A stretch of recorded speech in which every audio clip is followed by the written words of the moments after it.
কাফেররা যখন দুজকে যাবে, আর আল্লাহ না করুক, আল্লাহ না করুক, কোন মুসলমানও যদি ওদের সাথে দুজকে গেল, তো একদিন ওরা মুসলমানকে ব্যঙ্গ করবে, ব্যঙ্গ বলবে, তোমরা তো মুসলমান হিসাবে পরিচিত ছিলে, আজকে তোমরা কেন আমাদের সাথে আসো?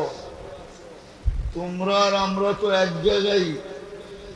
তো তোমরা যে মুসলমান হিসেবে পরিচিত ছিলে, লাভ হলো কি?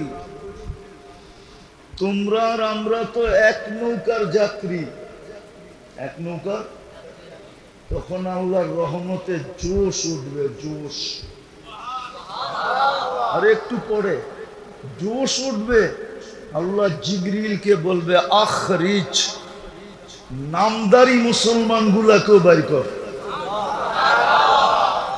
যখন দলে দলে বাহির করা শুরু করবে, তো কাফেররা যেই চিৎকারটা দিবে, ওটা আজকে কোরআনে লেখা আছে, ইয়াউমা ইয়াওয়াদ্দুল্লাযীনা কাফারু লাউ কানু মুসলিমিন।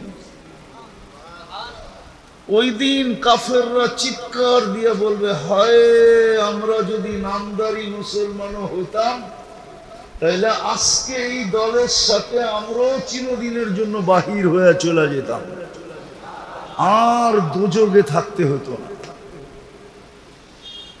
বিদায় আমাদের ডেলি ঈদ মানানো উচিত। ঈদ ব্যক্তিগতভাবে খুশিতে আত্মহারা হওয়া উচিত। এই জন্যই তো আবু হুরায়রা রাদিয়াল্লাহু তাআলা আনহু দোয়া শিখাইছেন। উনি ডেলি দোয়া পড়তেন, আলহামদুলিল্লাহিল্লাযী হাদানা ওয়া জাআলানা মুসলিমিন। ডেলি দোয়া পড়তেন, প্রশংসা আল্লাহর যিনি হেদায়েত দিছেন আর মুসলমানের অন্তর্ভুক্ত করছেন। এটা ঈদের দোয়া, ঈদের। তো যেটা বুঝাইতেছিলাম যে আমাদের জীবনটা দুই জিনিস দ্বারা মোড়ানো, পেঁচানো। একটা হলো আল্লাহর হুকুম করণীয়, আর একটা হলো বর্জনীয়। এই দুটা দ্বারা আমাদের শরীরটা মোড়ানো। করণীয় আর বর্জনীয়। করণীয় করব, বর্জনীয় ছাড়ব।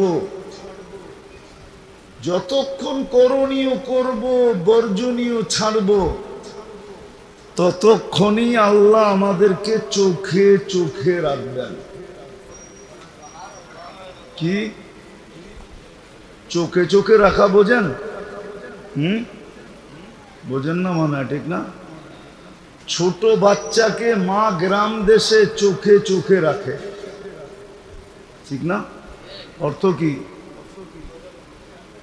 চোখে চোখে রাখে যেন কোনো পানিতে না পড়ে, বিপদে না পড়ে, আপদে না পড়ে, কোনো ক্ষতি তার না হয়, ঠিক না?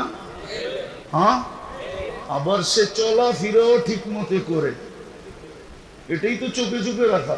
মনে হয় বুঝাইতে পারতেছি না, বুঝছেন? আমরা যদি করণীয় করতে থাকতাম আর বর্জনীয় বর্জন করতে থাকতাম, তাহলে আল্লাহর ওয়াদা ছিল, আমি তোমাদেরকে চোখে চোখে রাখবো, তোমাদেরকে চোখে চোখে রাখবো। এটা আল্লাহর অঙ্গীকার ছিল যে আমি তোমাদেরকে মুসলমানের ঘরে নির্বাচিত করছি। শুধু মুসলমানের ঘরে না, আরেকটাও যোগ করতেছি, উম্মতে মুহাম্মদী হিসাবেও তোমাদেরকে নির্বাচিত করছি। এটা সবচেয়ে বড় ভাগ্য, সবচেয়ে বড় নেয়ামত,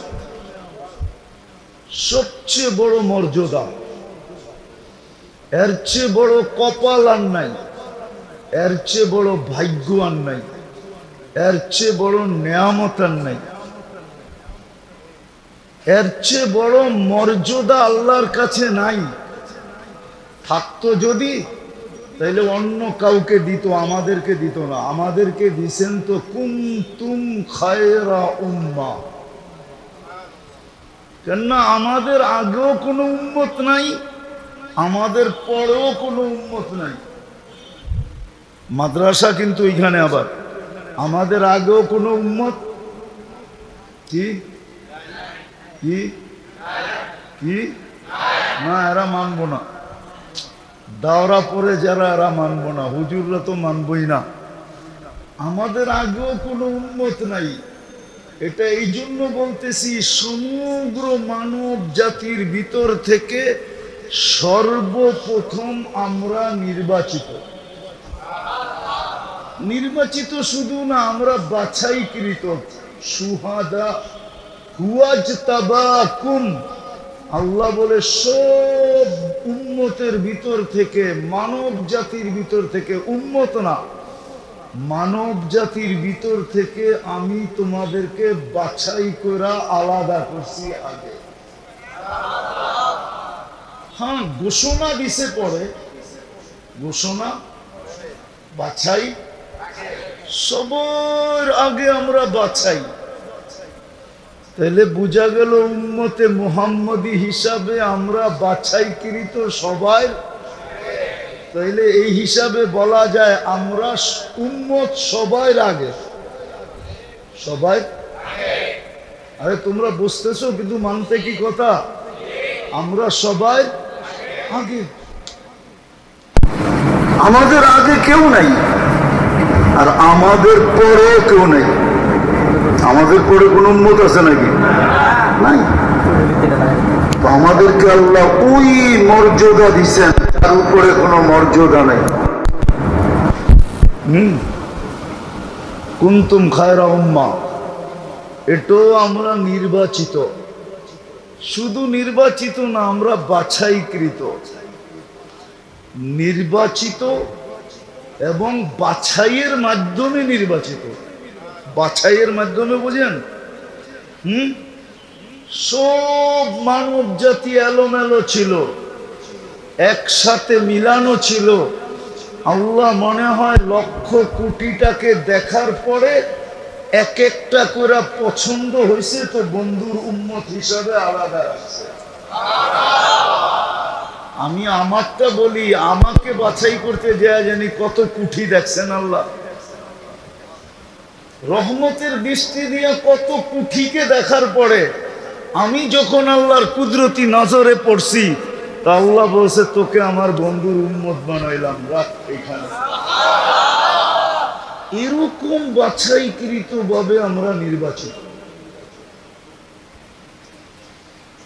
বিদায় যতদিন আমরা এই দুই চাদরে মোড়ানো ছিলাম, পেঁচানো ছিলাম,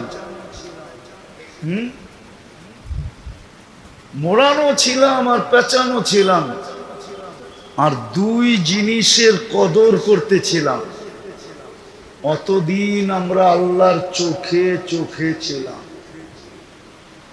আমি প্রমাণ দিব, যদি চোখে চোখে না থাকতো তাহলে একজনের জন্য ফেরেশতা আসলো কেন? শুধু একজন। কয়জন? কয়জন? কে আসছে সাহায্যে? কে আসছে? মানুষ কয়জন? উম্মত কয়জন? একজনের জন্য ফেরেশতা। 1000 হইতো, 1,00,000 হইতো, 1 কোটি হইতো, অনলি একজনের জন্য। তাহলে আমার কথা সত্য যে আল্লাহ চোখে চোখে রাখতেছিলেন, যার কারণে একজনের গায়ে আঙ্গুল দিল ফেরেশতা পাঠায় দিছে। যত জলদি আমার চোখের জিনিসে আঙ্গুল দিল কেন? দেখায়। দেখায়। আল্লাহ শুধু দেখা আসমু, কিছু করার থাকলে কইরো আইস। আমি প্রমাণ দিতেছি হাদিস থেকে। এই মাদ্রাসায় কিতাব আছে। এক সাহাবীকে ডাকাতে ধরছে। ডাকাত বলছে তোমার মাল নিয়ে নিব। কয় নিয়ে নে? কয় শুধু মাল নিব না, তোমার জানও নিব, তোমারও হত্যা করব। কয় কর, আল্লাহর কাছে যাওয়া সহজ হবে। বলছে শোন, একটা অনুরোধ, দুটোটাই অনুমতি দিলাম, কিন্তু একটা অনুরোধ, যদি তুই রাখিস। কয় কি? কয় 2 রাকাত নামাজ পড়তে দে না, যাতে চলেই তো যামু, একটু পরে চলেই তো যামু, ঠিক না? যাওয়ার পরে যেন বলতে পারি শেষমেশ 2 রাকাত নামাজই পড়ে আসছি। তো বলছে পড়ালে পড়। তো নামাজে সেজদায় যে যখন চিৎকার দিছে, দোয়া পড়া, ইয়া ওয়াদুদ ইয়া দাল আরশিল মাজিদ ইয়া ফাআলুল লিমা ইউরিদ আসআলুকা বিইজ্জাতিকাল্লাতী লা তুরাম ওয়া বিমুলকিকাল্লাযী লা ইউযাম ওয়া বিনূরিকাল্লাযী মালা আরকানা আরশিক ইয়া মুগীস আগিসনি, ইয়া মুগীস আগিসনি বলে যখন চিৎকার দিছে, তো সমস্ত আকাশে ছুটাছুটি শুরু হয়ে গেছে ফেরেশতাদের। আর ফেরেশতারা বলতেছিল, আল্লাহ, বিপদগ্রস্তের আওয়াজ, বিপদগ্রস্তের হুকুম দিতে দেরি, আমরা ঝাঁপায়া পড়তে দেরি করব না। আল্লাহ চতুর্থ আকাশ থেকে একজনকে নির্বাচিত করছেন। দ্বিতীয়বার যখন চিৎকার দিছে ইয়া মুগীস বইলা, তো চাইরো আকাশ ওই ফেরেশতা অতিক্রম করে ফেলছে, এত দ্রুত গতিতে ছুটে আসছে। তৃতীয়বার যখন চিৎকার দিছে, তো মাথার কাছে চলে আসছে, আয়েশা দুশ্মনকে জাহান্নামে পাঠায় দিছে। যখন সালাম ফিরায় দেখছে, তো জিজ্ঞাসা করছে তুমি কে? কেননা ফেরেশতা তো ফেরেশতাই, ঠিক না? সুদর্শন চেহারা, মুখে মুস্কি মুস্কি হাসি, চেহারা দিয়া যেন 14 তারিখের চাঁদের চেয়ে বেশি আলো ছিটকায় পড়তেছে। খোলা তরবারি হাতে জিজ্ঞাসা করছে তুমি কে? তো ফেরেশতা হাসতেছে আর বলতেছে, ওয়ারে ওয়া, আশ্চর্যের বিষয়, ডাকলা তুমি, আর তুমি আমাকে জিজ্ঞাসা করো তুমি কে? তুমিই তো ডাকলা। তো বলছে বলো তুমি কে? বলছে তুমি না ডাকলা? আমি চতুর্থ আকাশের ওই ফেরেশতা, তাকায় দেখো তোমার দুশ্মন জাহান্নামে চলে গেছে। বলছে আমার জন্য বিশেষ? বলছে না না না না, তোমার মতো নামাজ কিয়ামতের সকাল পর্যন্ত যে উপহার দিবে, ওর জন্য আমি কিয়ামতের সকাল পর্যন্ত জীবিত থাকব। তাইলে বোঝা গেল, চোখে চোখে যদি না রাখতেন, চোখে চোখে যদি না রাখতেন, তাহলে একজনের জন্য ফেরেশতা পাঠাইলেন কেন? কি যুক্তি মনে হয় দৌড়ে নাই? অথচ আজকে যদি ফিলিস্তিনের দিকে দেখি, 30 লক্ষ, বোঝেন নাই মনে হয়, 30 লক্ষ, 30 লক্ষ গাজাতে ফিলিস্তিনি, পুরা ফিলিস্তিনে 60 লক্ষ, পশ্চিম পার, পশ্চিম তীর আর গাজা মিলাইয়া হলো 60 লক্ষ। শুধু কি চোখের পানি ঝরতেছে? কি ঝরতেছে? রক্ত ঝরতেছে, ঠিক না? জমিনও মনে হয় বইলা দিতে চাইতেছে যে লাশ আর আমার পেটের ভিতরে নেওয়ার সুযোগ নাই। 70,000-এর উপরে মারা গেছে একটা ছোট জায়গায়, ওইখানে লাশ আর কত কবর তার পেটে নিবে? কয়েক লক্ষ ইনজুরি, আহত, এদের রক্ত জমিন আর কত পেটে নিবে? ড্যামরার মানুষ ভালো মতে বুঝেন আমার কথা, কাজে দিবে, নাইলে জীবনটা চলে যাবে।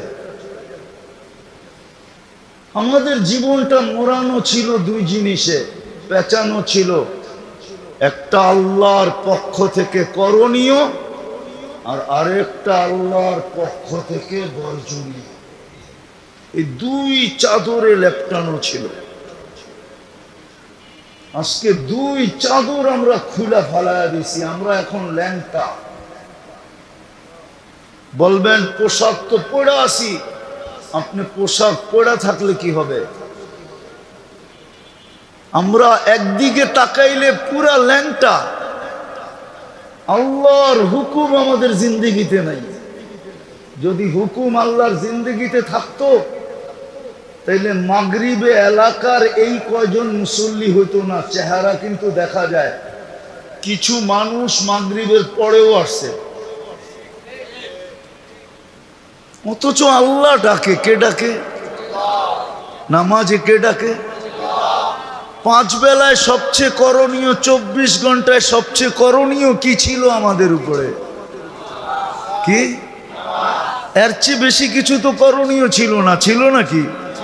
হ্যাঁ, সবচেয়ে বেশি করণীয় ছিল কি? আবার ওটা ডাকার দায়িত্ব নিছে কে? স্বয়ং আল্লাহ। হায় হায়, আপনি জানেন না আমার কথায় ওলামা একমত হবে কিনা জানি না।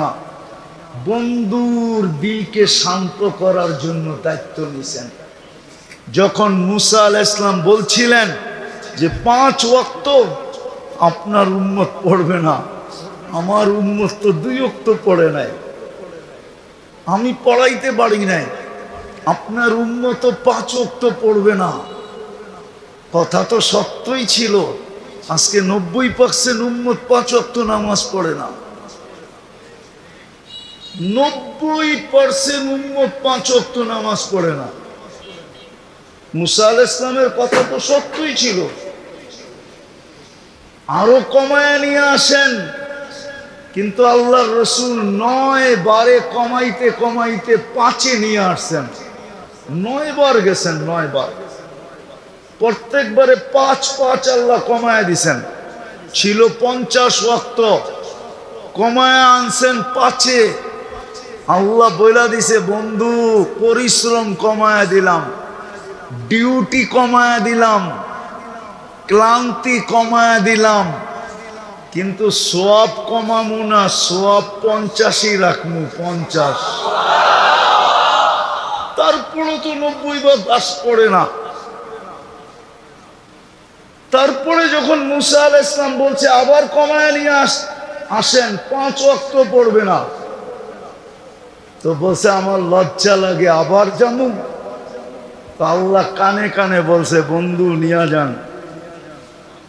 তাখাইয়ুল বা ঘটনার প্রেক্ষাপট এটাই বলে আল্লাহ যেন কানে কানে বইলা দিছেন, বন্ধু নিয়ে যান, আমি ডাইকা ডাইকা পড়ায় নিমু, ডাইকা ডাইকা পড়ায় নিমু, ডাইকা ডাইকা পড়ায় নিমু। ওই আল্লাহ ডাকে, তারপরও 90 ভাগ আসে না। আপনাকে চোখে চোখে রাখে কি করে?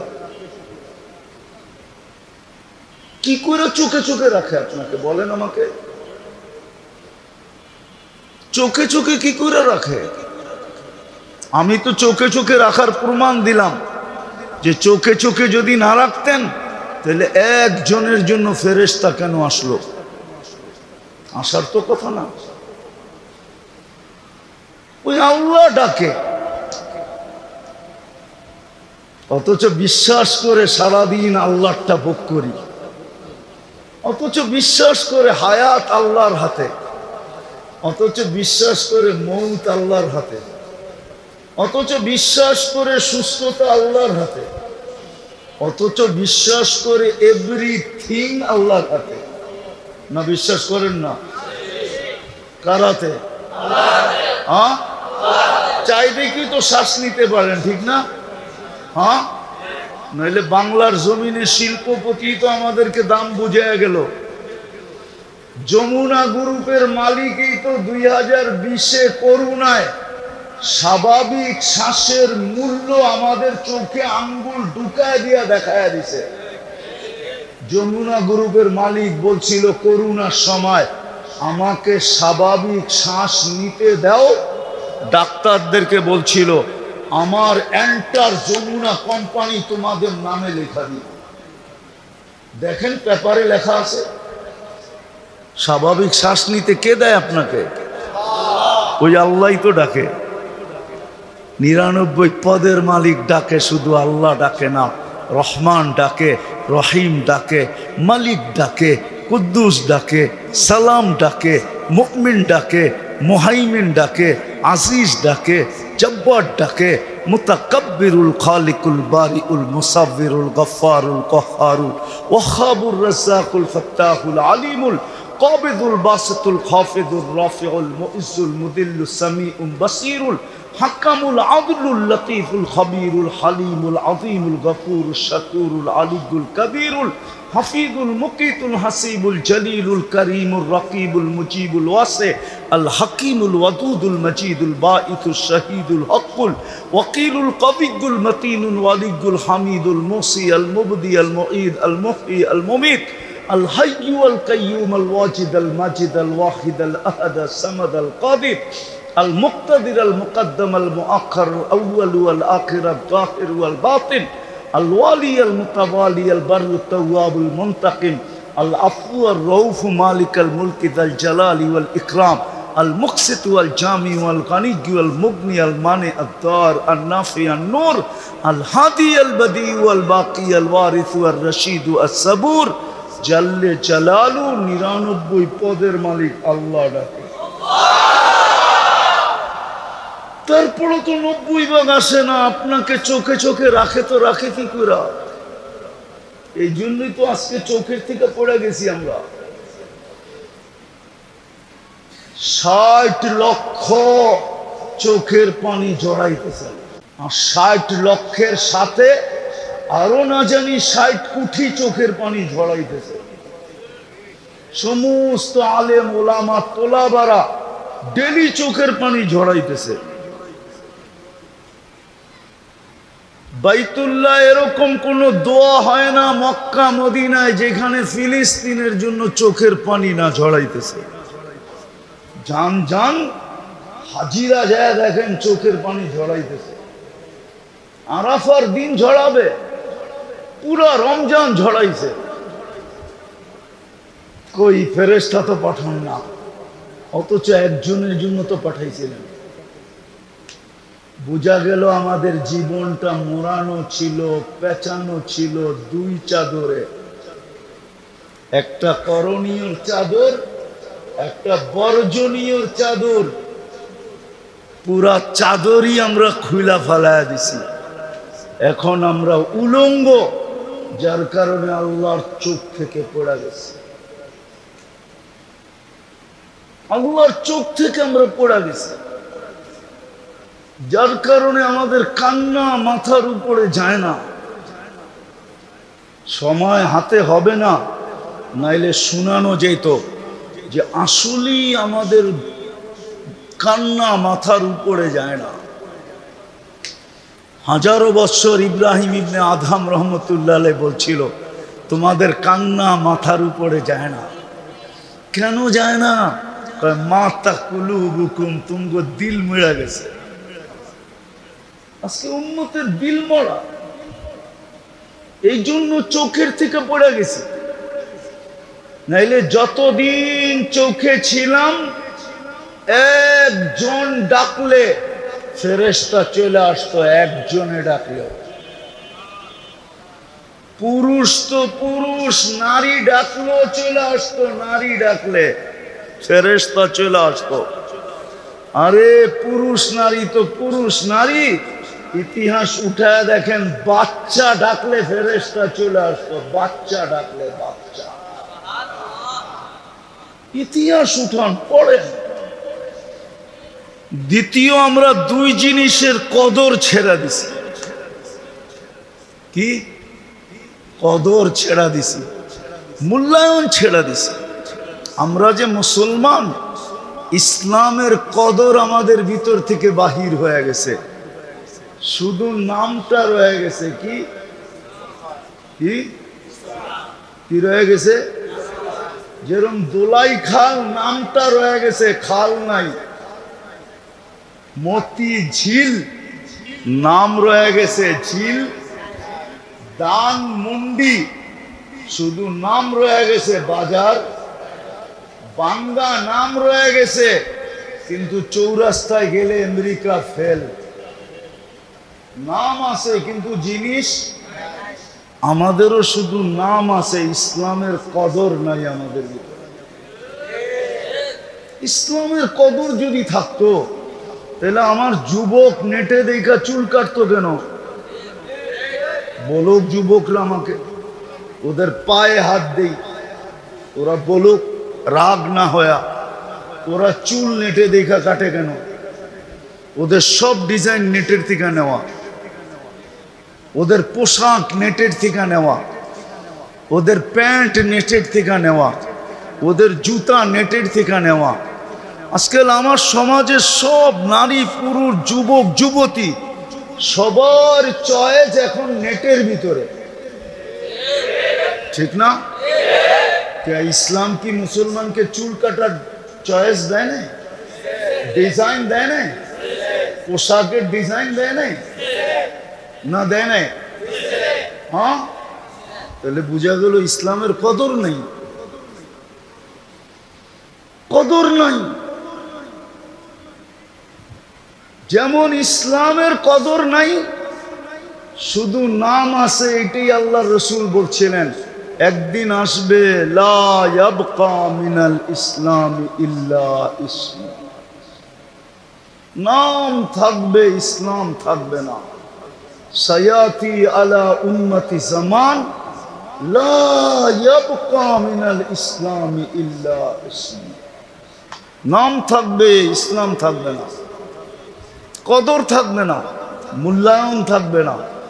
মূল্যায়ন যদি থাকতো তাহলে আমি প্রথমেই বলছিলাম যে ডেলি ঈদ হইতো, ডেলি ঈদ, ও খুশিতে আত্মহারা হইতো ডেলি, উঠাই বলতো আলহামদুলিল্লাহিল্লাযী হাদানি ওয়া জাআলানি মিনাল মুসলিমিন। প্রশংসা ওই আল্লাহর যে আমাকে হেদায়েত দিছে, প্রশংসা ওই আল্লাহর যে আমাকে মুসলমানের ঘরে অস্তিত্ব দিছে। ও প্রতিদিন ঈদ করত, ঈদ খুশিতে, যে একদিন না একদিন তো আমি দোজখ থেকে বাহির হবই হব। ইসলামের মর্যাদা মূল্যবোধ থাকতো, ইসলামের কদর নেই।